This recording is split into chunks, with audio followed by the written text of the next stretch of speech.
green hill that overlooks the northern Bavarian town of Bayreuth, from the balcony of Wagner's own theatre, the trumpets sound a traditional call to the faithful. On a baking July afternoon, a new ring cycle is about to begin in the Festspielhaus, the theatre Wagner himself created as the only fit place for the performance of his operas, and especially for the 4 mighty operas of the Ring of the Nibelungs. And now, in the centenary year of Wagner's death, his grandson Wolfgang Wagner, the theatre's artistic director, had decided it was to be an English ring.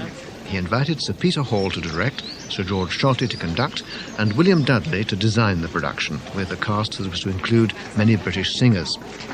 Now, the annual festival at Bayreuth is a unique event. The theatre itself, made entirely of wood, is plain, a little sober, even austere, with an auditorium on classical Greek lines with tiers of seats unrelieved by a centre aisle. An international audience come particularly to hear Wagner's music as he wished it to be heard, in the theatre he designed, with special attention to the orchestra sound in a pit, according to the Wagner scholar Oswald Bauer, unlike anything that had been built before. He had this basic idea when he was a young kapellmeister in Riga, before he went to Paris. They had a very deep orchestra pit, and he always had in mind, when he builds his own theatre, he wants to have this sunken orchestra pit.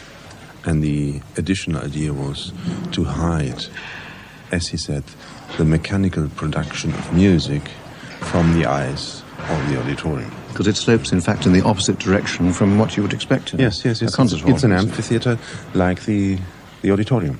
Only backwards. Yeah. How did Wagner contrive, then, this extraordinary result here, that you can actually hear orchestral fortissimos with great clarity, and at the same time you can hear a fortissimo from a singer on the stage? Yeah. You see, down there are brass and woodwind, deep strings. Mm-hmm. The sound is collected by that lid, mixes with the strings, with violins, and then is led by that shell to the stage and is collected by the so-called schwarzes Kabinett, which means black wall, which the stage is surrounded by that black wall, black wooden wall, is collected by that black wooden wall and sent to the auditorium.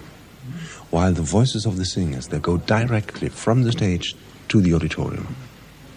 And in normal opera houses, you have between stage and auditorium, they have a wall of orchestra sound, and the singer has to fight through. While here he has the sound of the orchestra like a carpet, and his voice is going directly to your ear. And this was the reason that this part of the house had never been changed. In fact, very slight changes had been made this year by Sir Georg Solti. It was the first time he'd conducted at Bayreuth, and he'd engaged a cast of singers, nearly all of whom were also new to the Festspielhaus. I asked him what he'd thought of the theatre's acoustics. I think it's a marvelous acoustic, very difficult at the beginning. For a newcomer as I was very different from everything else which I did. But I think wonderful. You made a few changes, I think, didn't you? I lifted the cover halfway up after listening carefully outside. Not the whole of it, because that would have been too loud, but just the woodwind, open up the woodwind, and I think that pays very handsome dividends. And I want to create a new Wagner singing generation, and I think this I did, and I'm very happy about that. Well, could you explain in what way a new Wagner? People who never sang the roles yet. They're all newcomers, all of them, with very little exception. In that whole, roughly, there are 40 roles in the 4 major works. Out of that is just 2 or 3 people who ever sang the parts which they're singing here with me. The rest is all new, which is really wonderful. It was a great risk, which I undertook, but I am so glad that I did it. What are the specific advantages in musical terms that you get from a cast like that, then? Because they are so good, and technically and musically so good, they can do anything. You can ask anything, they will do it for you without hesitation. They go through with the fire with you.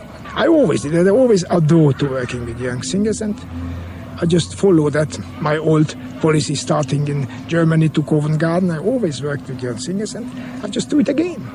But you decided, did you not, to approach the ring this time from a naturalistic point of view? No, not naturalistic. That's the wrong expression. I wanted a romantic ring which has elements of the nature kept, which are by Wagner is so essential. He so much in love with the nature, in the ring particularly. water, fire, forest, all the essential nature elements. He so carefully made such a minutious details working on it, and we shouldn't ignore that. That's what I'm saying, and still say until end of my life one have to follow his instructions, naturally with today's language.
That was the opulent sound that Sir Georg Solti conjured from the hand-picked Bayreuth Festival Orchestra for the closing bars of Das Rheingold, when Wotan, it seems, has temporarily settled the problem of paying for the building of Valhalla and leads the other gods across a rainbow bridge towards its distant towers.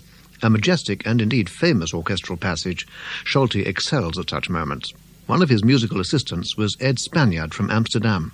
The orchestra is, of course, very, very used to playing Wagner. And what has been, I think, almost the fight of Sir George is to try and mold the sound into his own ideal. It's very interesting to see, because one of the other conductors here, James Levine, almost lets them play without interfering at all. And the result is fantastic. Now, Solti's result is marvelous too, but one could say that he has been interfering a lot. He's been really trying to change the sound into his own ideals, and his ideas are, of course, very strong and very powerful, because he has such an experience. And his regular orchestra in Chicago is such high quality. Is there any way in which the atmosphere backstage at the Festival House markedly differs from that in other opera houses? The atmosphere, I think partly the atmosphere that Wolfgang Wagner creates himself by almost showing in at any rehearsal. Whenever anything goes wrong, he's always there. One doesn't know how he feels it. If a scene change, there's a risk of it being late or the platform doesn't move, he's just there at the right moment to shout his orders, at the responsible people. I've heard it said that Wolfgang Wagner, in fact, makes no secret of the fact if he's displeased with the way things are going. Yes, he does. There have been some arguments which were very fierce at the time, but seem quite funny now, about the horse that the production people were very proud of showing for once. And Wagner was not very keen on the horse, because it has never been done and it's not always there in the score, and you need other people, extra people, to move inside the horse. It's not a real horse, in short. It's not a real horse, but Peter Hall said that he needed very sensitive people to be inside it. And Wagner found this very funny, to look for athletes, because they have to be very strong men, as they have to carry several ladies who are sitting on the horse, and they have to be sensitive at the same time. So Wagner was made rather cynical jokes about this, and he thought it all had to do with Princess Anne, this business of having to bring a horse. Not only a horse either, there were many other eye-opening apparitions on stage. Peter Hall's concept of a romantic, or his word naturalistic, ring sprang from the decision to follow Wagner's own stage directions and text as closely as possible. The images we were reminded of time and again in this production were those of the turn-of-the-century English artist Arthur Rackham, and nowhere was this comparison more strikingly suggested than in the very opening of the cycle.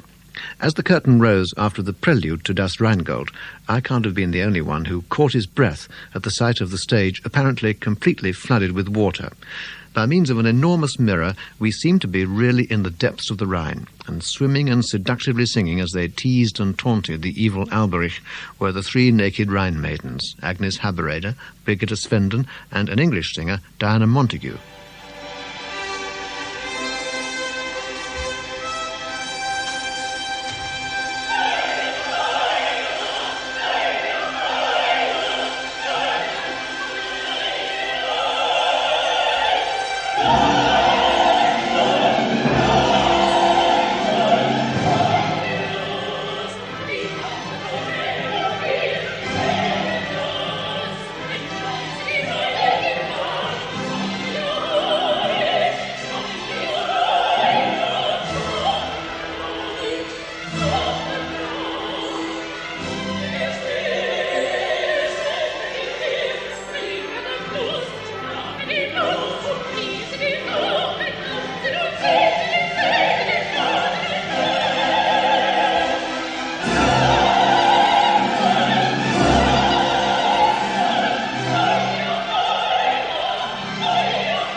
Everyone said that it couldn't be done, but we were determined, because there was so much opposition to it, we were determined that we would do it, come what may. And in fact, the water comes up to my knees. It's a bit higher on the other two because I'm taller than them. And your body's floating in the water, but you can actually propel yourself by pulling on the bottom of the tank all the time, with your hands. So you appear to be swimming, but in fact we're not really. It's not like swimming in a swimming pool where you're out of your depth. Yes, and not too much sort of swimming acrobatics, presumably, is possible in that depth. Well, you can. You can't go head over heels, but you can go round and round. And we do quite a lot of water ballet. We swim in circles like it. I mean, if you've seen the Rackham pictures of the girls when they're swimming, and they're swimming in lovely circles around the gold and things like this. And we can do all that. What kind of view do you take of the British invasion of Bayreuth? One thing that's been said to me too often now, and I'm getting cross, is that the only reason the British contingent's here is because of Sir George, having worked with us all before and brought us over. And in many cases, I think that's not true. Who says that? Well, the Germans. The German cast, and I was interviewed by a local paper. All the new people are. And that was the first question, how often have you worked with Sir George? Do you think that kind of question and that sort of attitude has affected the atmosphere backstage a bit? Yes, there is a bit of them and us. If really everyone had made a big attempt to learn German and to come here and speak to the stage crew and the wardrobe girls and the makeup girls and so on and so on, maybe that feeling wouldn't be there. But I mean, it's a lesson you have to learn, and I think next year it will be learnt, and therefore things might be easier.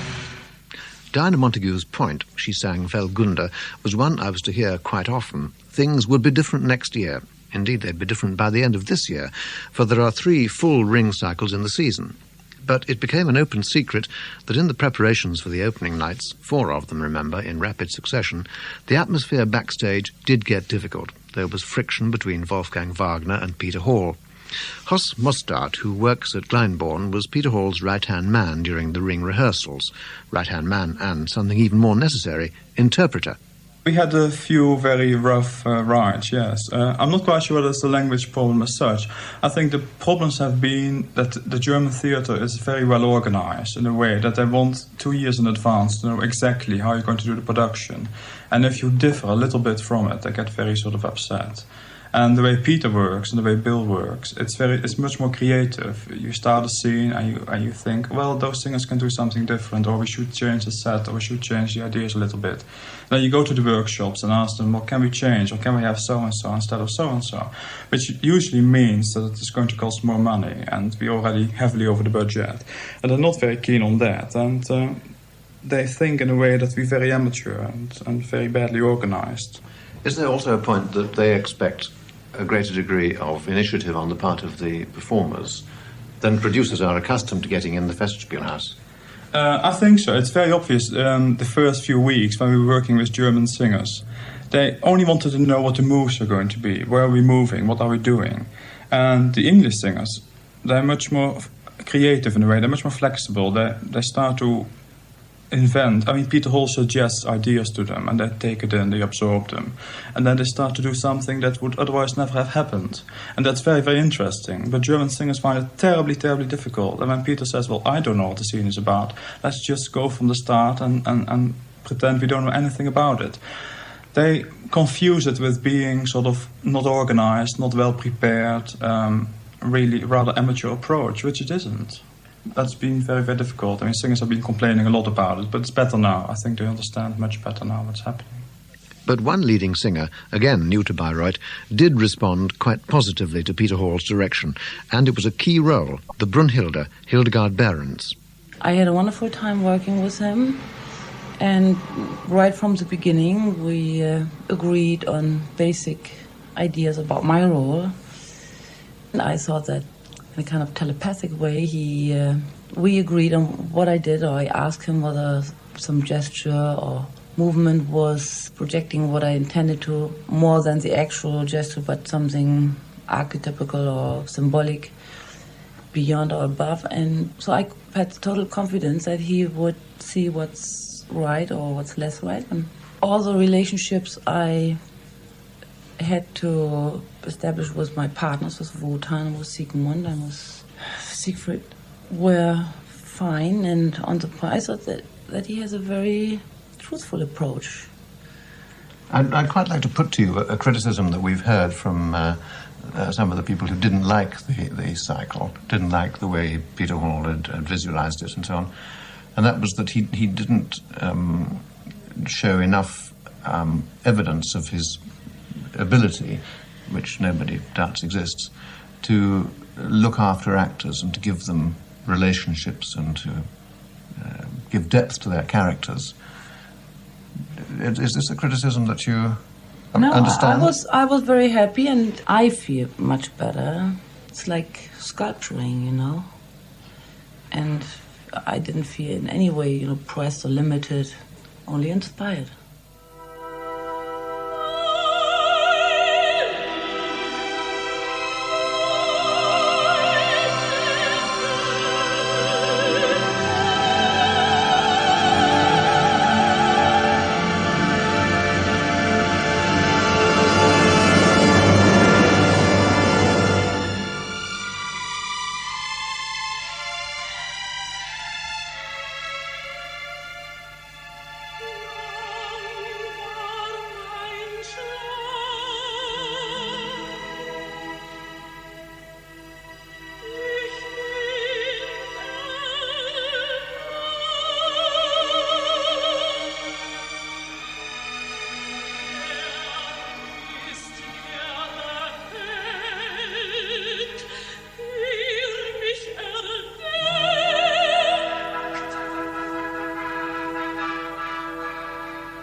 Significantly, Hildegard Behrens' Brunhilde was one of the performances most rapturously received by this immaculately attired, closely attentive Bayreuth audience, who'd paid up to £40-odd for their tickets.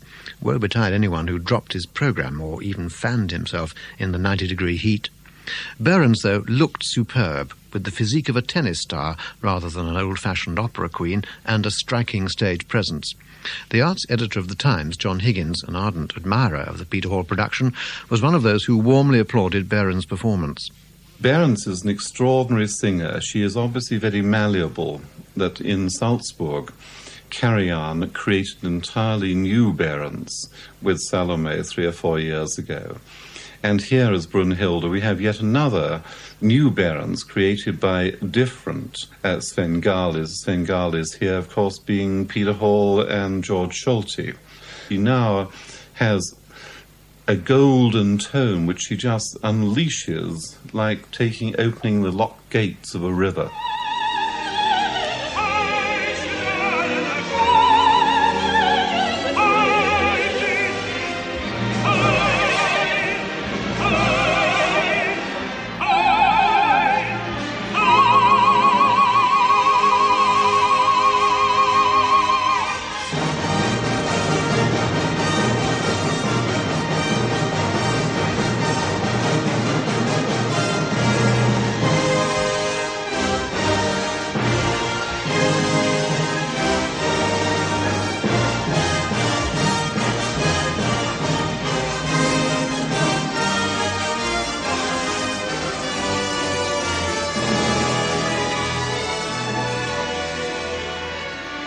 And so to the Rhine and Siegfried's last doomed adventure. Partnering Hildegard Behrens in the role of Siegfried was Manfred Jung, familiar here in the same part in Patrice Chéreau's production, which was shown act by act last winter on BBC television.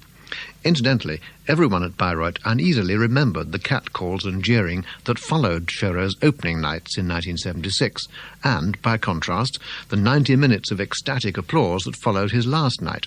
However, this year's Siegfried, at any rate in one of the operas, was to have been the East German tenor Rainer Goldberg.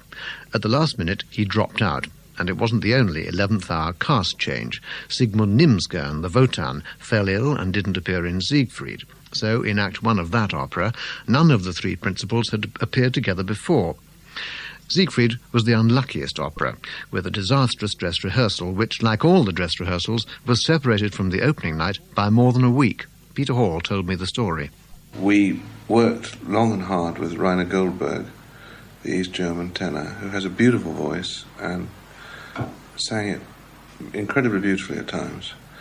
And he had an absolute fit of terror and a cold at the general rehearsal and completely closed up. His throat closed up, and he closed up, and he practically collapsed. He simply couldn't get the notes out, and he tried. He pushed his way through the first act. Solti and I went to him and said, "You must stop, you're going to injure yourself. You know, we must either cancel the whole thing." And he was terrified of stopping. He absolutely insisted on going on. And he couldn't sing, and he was in a panic because of that. So the whole thing fell apart. It was a terrible, terrible, terrible experience. The curse of the ring is very potent. You know, after Wagner done it here, he said to Cosima, "I wish I were dead." It's in the diaries. And I think successive generations of Wagner, successive generations of Wagnerites have all experienced the curse. And we got a taste of it last week. So, in fact, it is impossible to do the four at once. I tell you that categorically. It would take 6 months of rehearsal, and in fact you have just under 3 months. And people couldn't sustain it over 6 months anyway. Solti and I, when we were asked to do this, said yes, but only if we do Rheingold Valkyrie 1 year and Siegfried Götterdämmerung the next year. And Wagner said, no, Bayreuth always does all four, always has done since my grandfather did it in 1876, and that's it. That's what we do. So we said, well, then we won't do it. And we went on playing that game of bluff for some time until we realised that there was no moving him. And Solti said to me, well, you know, we'll just have to grit our teeth and do it and get through the first year somehow, which is what we've done. I mean, I don't want to sound defeated. I think it has been amazingly successful, actually. I have to say that, and I'm amazed at the response, because I think one's doing it in the most polemicised theatre in Europe, German theatre and German opera. They don't, in my estimation, do the pieces anymore. They present a view of the pieces, an external view, usually a politicised one. I'm convinced of one thing. I mean, this is me, personally. Many people would disagree with this. I cannot listen to Shakespeare unless there is something Renaissance about the stage picture, because I cannot take the language if it's done in railway stations or top hats, or I simply can't. And I cannot listen to Wagner unless it contains the 19th century visually. I don't say it has to be slavishly a pre-Raphaelite picture, of course not, but it's got to contain it. There's been a lot of complaint, though, about the fact that this romantic, authentic approach wasn't adopted consistently.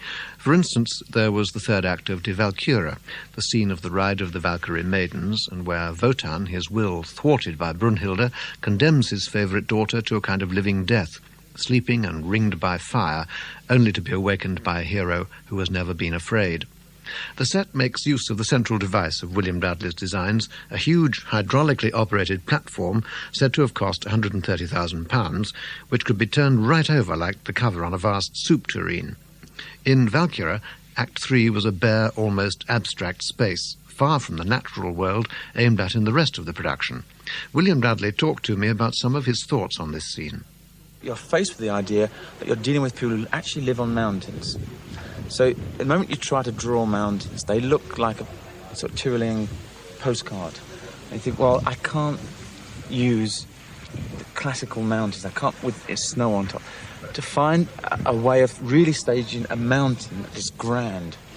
And I came across, there's a painting, it's either in the Tate or National Gallery of Turner, of Hannibal crossing the Alps.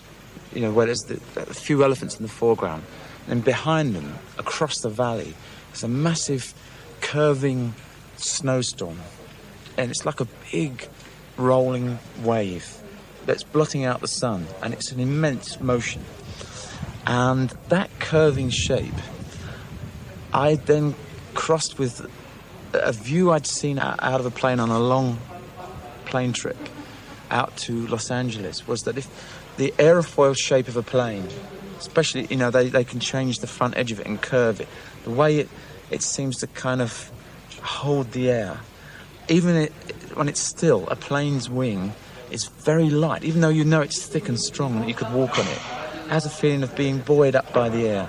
And I thought, well, if I could find a structural platform that is like aerofoil shape and get it to curve through the air and reach a sense of the summit, I just could feel, I keep doing it with my hands, a kind of a glide path kind of, that's the image that kept coming back of an aerofoil shape curving through space will get me somehow up onto a mountain.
Birds of prey, birds of prey. That was the idea of their roles that in rehearsals Peter Hall would repeat to his 9 streaming-haired Valkyrie maidens, riding through the sky in black leather, bearing on their horses the naked bodies of fallen heroes. The horses here were finally cut.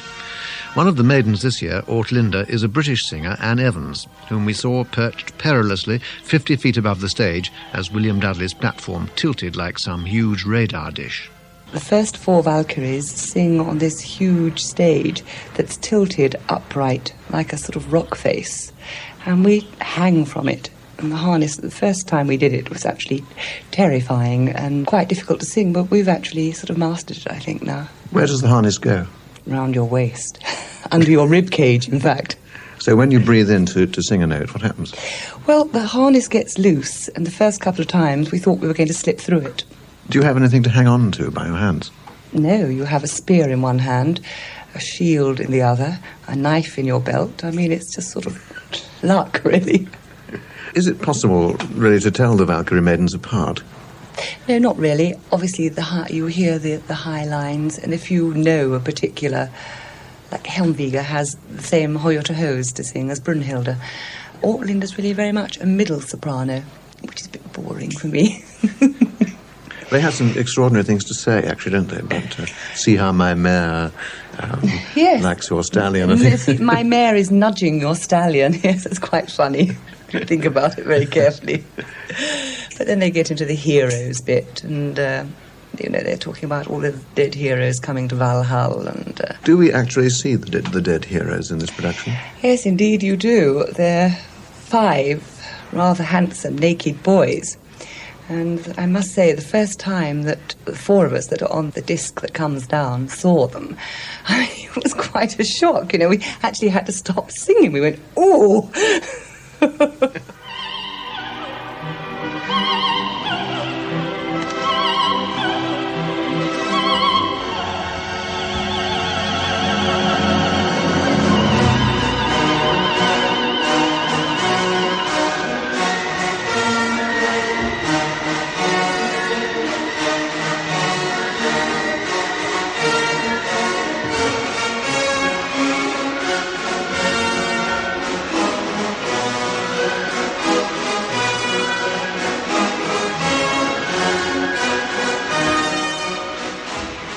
Anne Evans, it should be noted, is simultaneously studying the role of Brunhilde, which she's to sing next year under Reginald Goodall at the Welsh National Opera. At Bayreuth, she also sang a part regarded traditionally as a stepping stone to that of Brunhilde, namely Third Norn. The Norns, Anne Wilkins, Anna Giavang and Anne Evans, were exceptionally well received at the Festspielhaus, though, of course, as is now well known, there was a strong tide of opinion against this English ring. A debacle, said one leading German critic, and at the customary press conference held in the Festspielhaus cafeteria, there were criticisms that this back-to-Wagner romantic ring lacked intellectual force and suffered from a kind of English dilettantism, which, for this of all works, would not do. Peter Hall took the opportunity, however, to exchange a blow or two with his critics. Since I understand from many quarters in this room a feeling, perhaps I'm wrong, that you cannot see the concept, I can only say I have a very strong concept about the ring. I think it is a morality opera about good and evil. It is strongly philosophical, it is strongly psychological, it is strongly political, but only after it is a myth. And I have tried to put on the stage a myth with emblems at various points which illustrate that myth. And I have to say what I said to somebody the other day. He said to me, why are you ignoring the fact that Wagner was a revolutionary, that Wagner was a left-winger, that Wagner believed in the future, that Wagner was progressive? I said, I'm not. He said, but you are. He did not write something which was unprogressive. Now, of course he didn't. He is the most progressive artist in history. But if he wanted to write a political piece about standing on the barricades in Dresden, he would have done it. He wrote a piece about gods and giants and gold and enchantments and spells and alterations of reality and the corruption of power and morality. And that is what I've tried to put on the stage. I will say nakedly, we only begin. As my great colleague has said, we only begin. But to say we haven't got a concept makes me slightly angry. But as those scornful laughs suggested, I'm afraid Sir Peter Hall failed to mollify some of the German critics. Bent Plagerman, for instance, who writes for the influential daily Die Welt. I think this is the first ring without an idea behind, without spirit.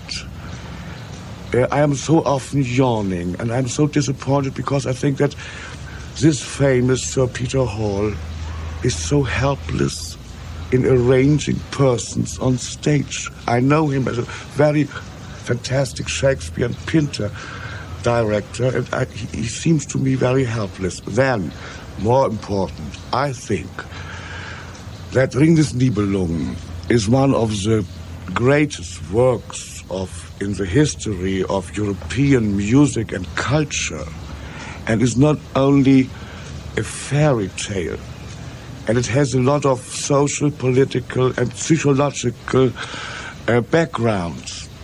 And here is a fairy tale. Sir Peter knows that even the Midsummer Night's Dream by Shakespeare is not a fairy tale. It's a horrible story. And I think that it is too simple. It is too simple to show only nature and to imitate nature. That's my objections against.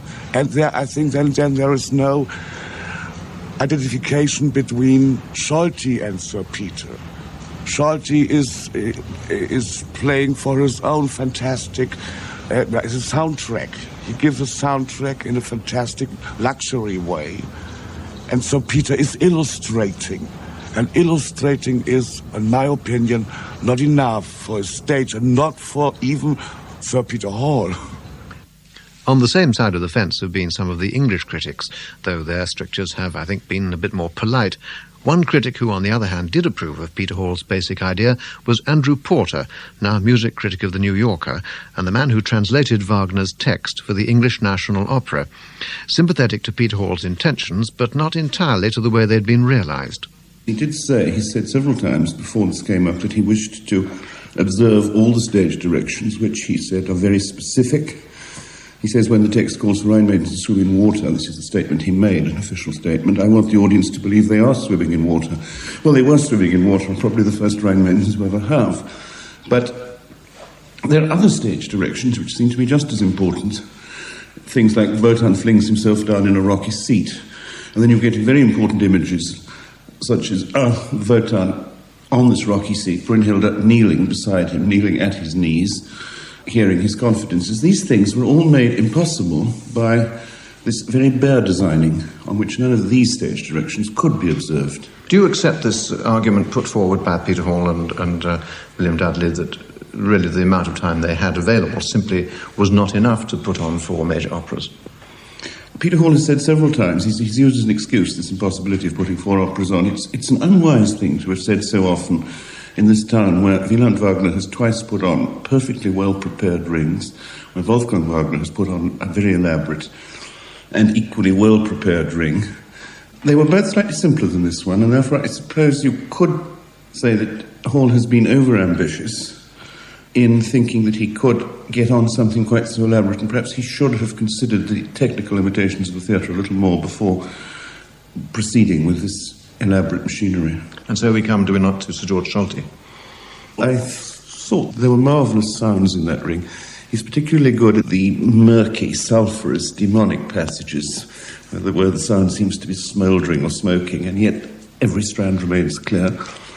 I think he starts every act wonderfully, and then he starts worrying at the music like a dog with a bone in his mouth, and he nudges it and he pushes it and he sentimentalizes it when it becomes tender, or he pushes too fast when he gets exciting. And so I find it starts falling to pieces under him all the time. Here again, perhaps it's a question of settling into the theatre, because it's the first time he's been here, after all. Yes, I suppose it is. Well, it seemed to me very much that he was, I don't know if this is an unfair thing to say, trying to make the Solti sound in Bayreuth rather than trying to adapt Solti to the Bayreuth's sound. Truth to Wagner's intentions. When all's said and done, that's a chimerical pursuit, because the Ring is a work of so many facets, capable of so many readings and interpretations, and the more you study it, the more astounding does the work appear to be, and the subtler the mind of its creator. One of the many extraordinary things about attending the Bayreuth Festival is the presence of one man who really can't help embodying the Bayreuth tradition, the composer's grandson, Wolfgang Wagner, now in his 60s. A man whose features and his demeanour have so strong a resemblance to those of Wagner himself and of Liszt, Cosima Wagner's father, that you almost think you're seeing the great man standing before you. The same hair, the same strong hooked nose, the same brow, for all one knows, the same voice.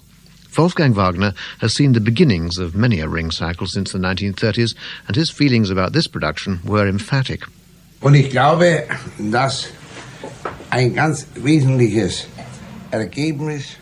An essential result of the discussions of the last days is that the production teams sees now how important it is to participate in the discussions with the public, with the people in the house, with the production team, with the press and so.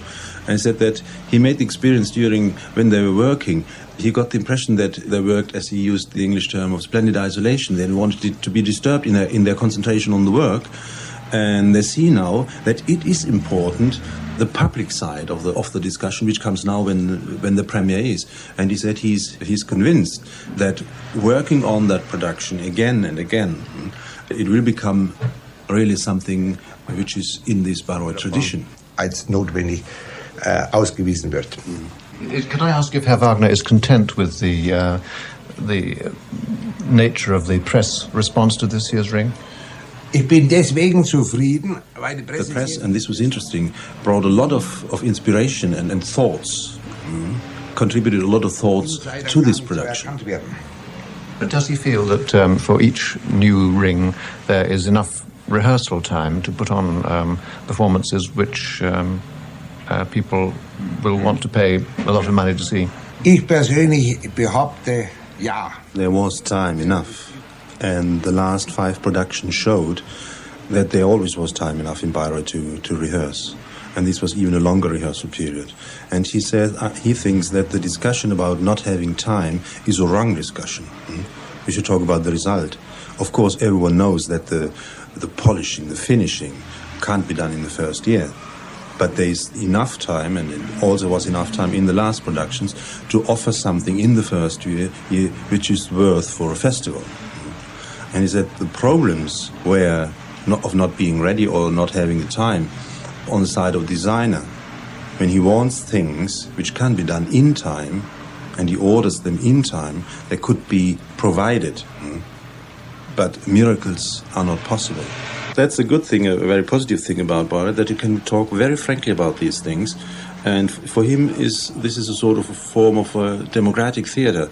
And he's very grateful to you that you gave him the opportunity to talk frankly about these things, which is also part of the discussion. In short, you could say, wait and see. That may sound like an easy alibi, but the true character of Bayreuth's first English Ring won't be apparent until, say, 6 more performances of the cycle, and perhaps a winter or two to think it over again. You'll be able to hear it broadcast on Radio 3 in November. Incidentally, a Decca team was making an experimental recording at Bayreuth. But as far as this production is concerned, there are certainly plenty of precedents for snatching triumph from the jaws of failure. Not only Schero's Ring, but, as we heard, Wagner's own in 1876, one of the biggest flops in the work's history. Peter Hall was loudly booed when he took his curtain calls. But will his Ring triumph in the end? We may not have heard much top-flight singing this year, but the production, at its best, was wonderfully convincing. Its romantic woodland vistas exactly conveying the fairy tale world of dragons and magic spells one's always wanted from the Ring. And a powerful dose of genuine theatrical Wagnerian thrill was surely present when, on closing night, Brunhilde rode into the flames and Valhalla fell.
That special edition of Kaleidoscope from the 1983 Bayreuth Festival was presented by Paul Vaughan and produced by Brian Barfield.